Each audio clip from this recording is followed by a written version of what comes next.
श्री शिवाय नमस्तु भयम। दोस्तों, जैसा कि आप सभी लोग जानते हैं कि 17 मई 2026 यानी रविवार को पड़ रही है पुरुषोत्तम मास की ज्येष्ठ शुक्ल पक्ष प्रतिपदा तिथि। और दोस्तों, ये वह तिथि है जो पुरुषोत्तम मास में पड़ने वाली सबसे बड़ी तिथि है, क्योंकि यह रविवार के दिन पड़ा रही है और इसका बहुत ही बड़ा और विशेष महत्व होता है।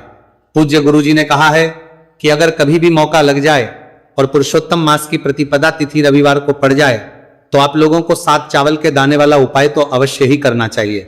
इन दोनों का संयोग बहुत कम आता है। और इसी के साथ में गुरुजी ने अपनी शिव पुराण कथा में बताया है कि इस दिन आपको 7 चावल के दाने वाला उपाय तो आपको अवश्य ही करना चाहिए, क्योंकि ऐसा दिन पूरे साल में सिर्फ एक ही बार आता है। और दोस्तों, आप सभी लोग जानते हो कि रविवार प्रतिपदा तिथि का अगर सबसे बड़ा कोई उपाय है तो 7 चावल के दाने वाला उपाय है। तो इस रविवार प्रतिपदा तिथि के दिन आप लोगों को इस 7 चावल के दाने वाला उपाय को जरूर करना है। बहुत सारे लोग होंगे जिन लोगों ने इस उपाय को ना किया हो, मतलब पूरा महीना निकल गया, उन्होंने किसी भी दिन इस 7 चावल के दाने वाला उपाय को ना किया हो। पर दोस्तों, आपके पास एक आखिरी मौका बचा हुआ है जो कि 17 मई के दिन है।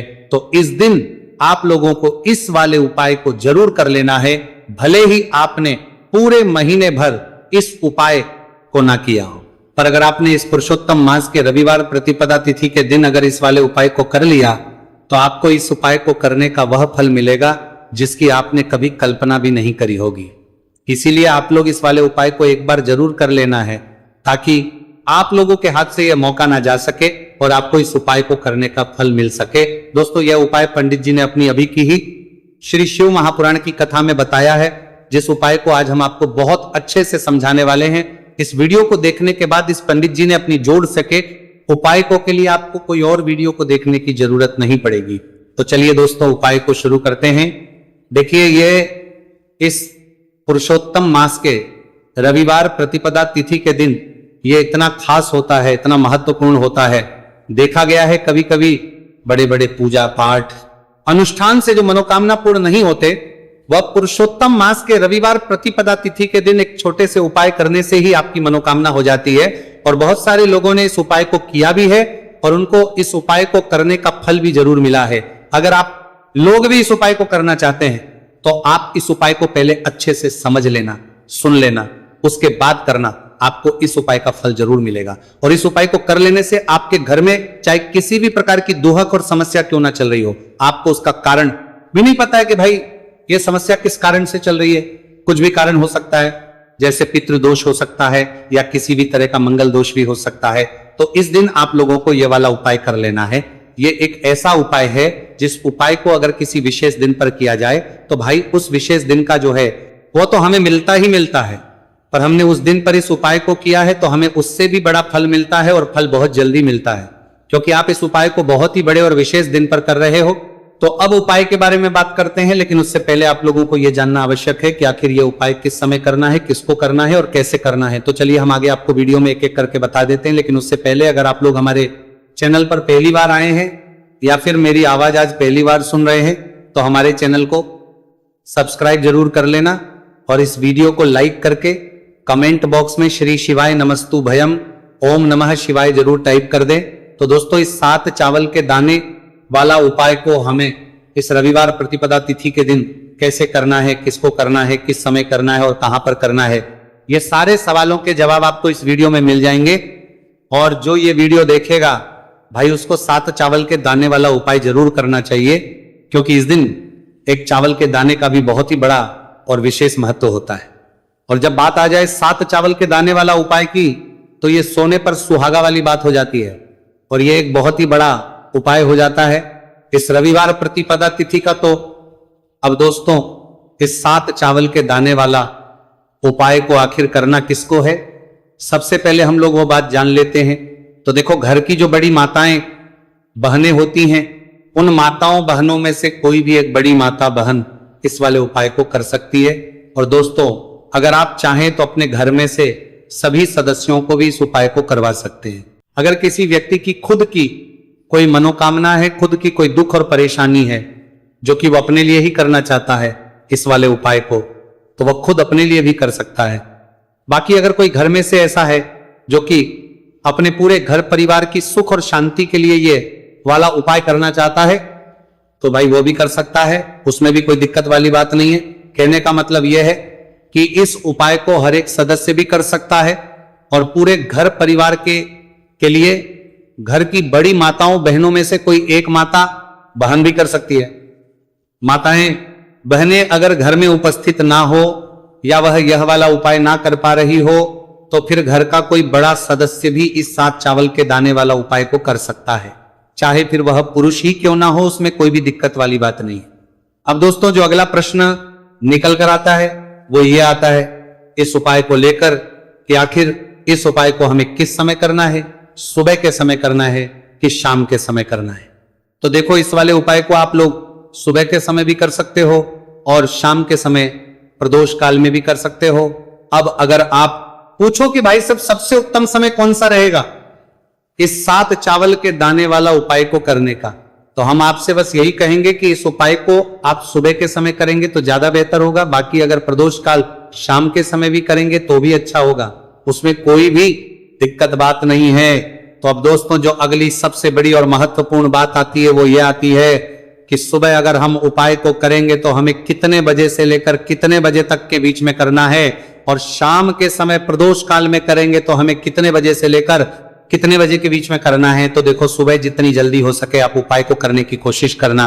बाकी अगर किसी कारणवश लेट भी हो जाओ, थोड़ी देर भी हो जाए, तो 10 या 11 बजे तक भी आप उपाय कर लेना, पर 12 बजे से ज्यादा देरी ना हो, ठीक है, इस बात का ध्यान रखना।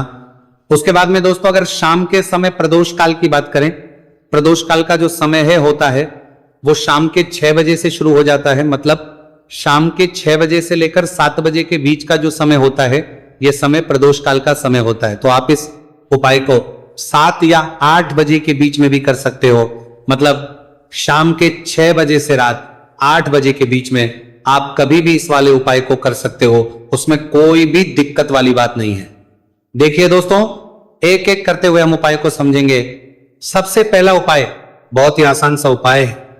देखो यदि आपको ऐसा लगता है कि बाबा आपकी सुन ही नहीं रहे हैं, बाबा आपकी मनोकामना परिपूर्ण कर ही नहीं रहे हैं, आपने कई उपाय कर लिए, कई आपने इच्छाएं महादेव के सामने रख दी, लेकिन आपकी मनोरथ जो है वो परिपूर्ण हो ही नहीं रही है, और आप चाहते हैं कि वह मनोरथ जो आप कई दिनों से बाबा से मांग रहे हैं वो परिपूर्ण हो जाए, तो आपके जीवन के दुहद तकलीफ है ये सब दूर हो जाए।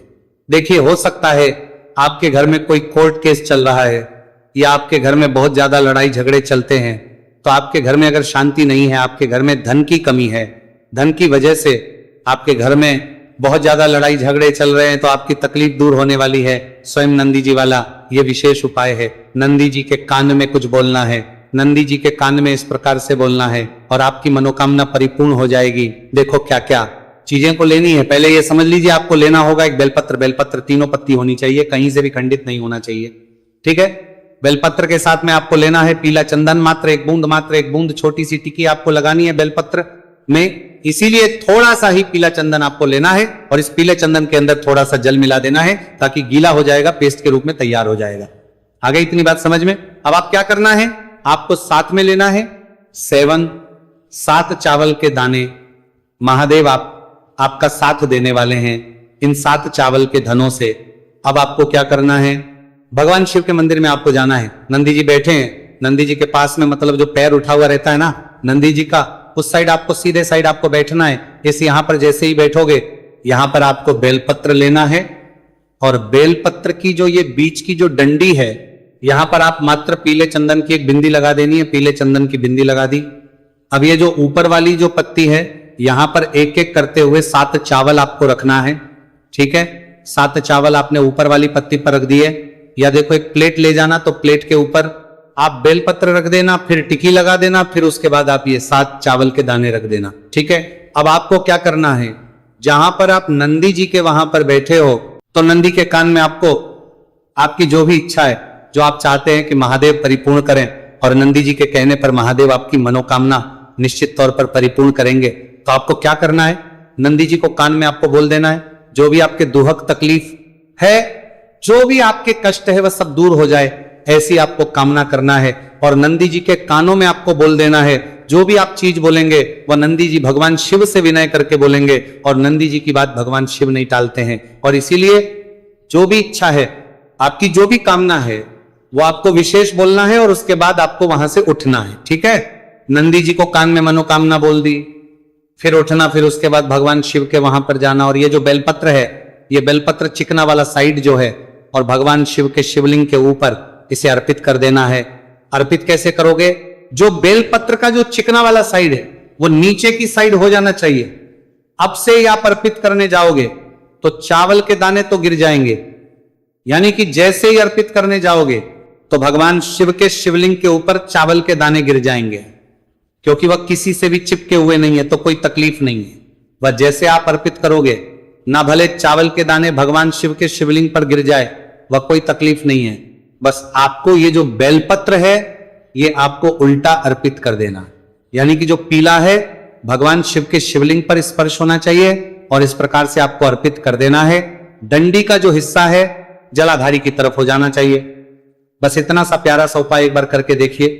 निश्चित तौर पर महादेव आपकी जो भी मनोरथ है, जो बाबा से आप कई दिनों से मांग रहे हैं, वह निश्चित तौर पर परिपूर्ण हो जाएगी। आ गई इतनी बात समझ में? देखिए, अब हम बात करते हैं दूसरे उपाय की। देखिए, यह उपाय जीवन ऊर्जा का है, रविवार का दिन है और प्रतिपदा तिथि है। अगर आपके जीवन में बहुत ज्यादा अंधकार है, अगर आपके घर के जो बच्चे हैं बहुत ज्यादा सोचते हैं, या आपके घर में कोई भी ऐसा व्यक्ति है बहुत ज्यादा सोचता है, डिप्रेशन में रहता है, तनाव जो उसको है, तो तनाव को मुक्त करने के लिए यह उपाय है। अगर उसके भाग्य में जीवन में तेज की प्राप्ति नहीं है, तेज यानी कि ऊर्जा नहीं है, उदासी रहती है, जीवन में आलस है, तो फिर उस व्यक्ति को यह उपाय करना चाहिए। कोई काम करता भी है तो उसमें सफल नहीं हो पा रहा है, तो विशेष यह उपाय उसी व्यक्ति को करना है। देखो, इस उपाय के लिए आपको क्या क्या सामग्री लेना होगी। सबसे पहले तांबे का एक पात्र लेना, उसके अंदर घर से आपको जल भरना है। अब इसी जल के अंदर आपको लाल चंदन डालना है। एक छुटकी डालें, थोड़ा ज्यादा डालें, जितना आपको डालना है आप डालें। लाल चंदन जो होता है वो तेज की वृद्धि करता है। रविवार के दिन लाल चीजों का उपाय करना बेहद शुभ होता है, और हो सके तो लाल रंग के कपड़े पहन करके अगर आप ये उपाय करेंगे ना तो और भी शुभ होगा। ये लाल चंदन मिश्रित जल आपको क्या करना है, आपको जाना है किसी भी बेलपत्र के पेड़ के, वहां पर सुबह से लेकर के शाम तक आप ये उपाय कर सकते हैं। कल रविवार की प्रतिपदा तिथि पर सुबह से लेकर के शाम तक आप बेलपत्र के पेड़ के वहां पर जाना, उत्तर मुखी होकर आपके जीवन के अंधकार दूर हो। जो भी आप स्मरण करेंगे, आप लेट उठते हैं, आपसे कोई कार्य बनता नहीं है, आपके जीवन में रोग बहुत ज्यादा है, तो भी आप ये उपाय करेंगे तो आपको उसका स्मरण करना है कि यह समस्या मेरी महादेव आपको दूर करना है। ऐसी कामना करते हुए आपको ये जो जल है श्री शिवाय नमस्तुभ्यम का स्मरण करते हुए ये पूरा जल आपको बेलपत्र के पेड़ की जड़ में आपको अर्पित कर देना है। बहुत ही आसान उपाय है और ये उपाय हर कोई कर सकता है, तो ये मौका आपको गंवाना बिल्कुल भी नहीं है। ये हो गया दूसरा उपाय। अब हम बात करते हैं अंतिम उपाय की, तीसरे उपाय की। देखो, ये उपाय बहुत ज्यादा खास है।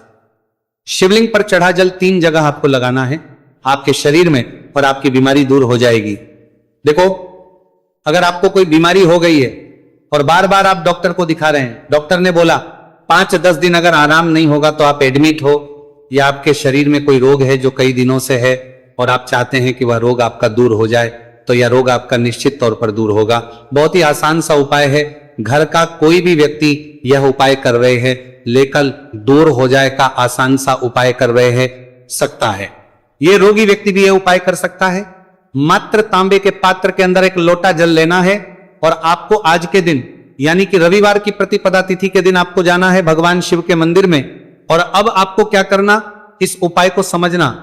एक लोटा जल है, अब आपको भगवान शिव के शिवलिंग पर सबसे पहले गणेश जी के स्थान पर, कार्तिकेय जी के स्थान पर, मां माता अशोक सुंदरी वाले स्थान पर, पार्वती माता के हस्तकमल पर, फिर भगवान शिव के शिवलिंग पर आपको अर्पित कर देना है। जैसे ही जल जलाधारी के वहां पर आएगा ना, वो जल आपको झेल लेना है। ठीक है, जल झेल लिया आपने। अब आपको क्या करना है, महादेव से प्रार्थना करना है कि यह बीमारी दूर करने के लिए मैं मेरे घर पर लेकर के जा रहा हूं।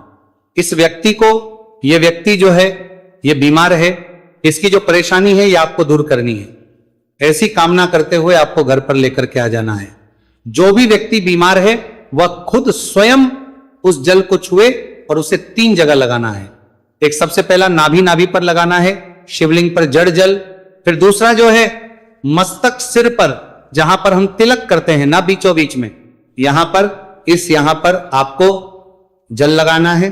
और तीसरा जो है सिर पर आपको जल लगाना है। देखो यहां पर एक चीज समझना, जब नाभि पर आप मणिपुर चक्र में आप जल लगाएंगे, थोड़ा सा जल वहां पर लगाना। फिर उसके बाद जब दूसरा आज्ञा चक्र में आप जब जल लगाओगे ना, तो 3 त्रिपुण में दूर होना शुरू हो जाएगी।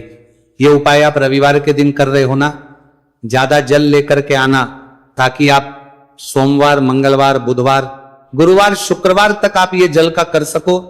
ठीक है, लगातार 5 दिन आपको लगाना है। आपके शरीर में निश्चित तौर पर आराम आपको मिलेगा।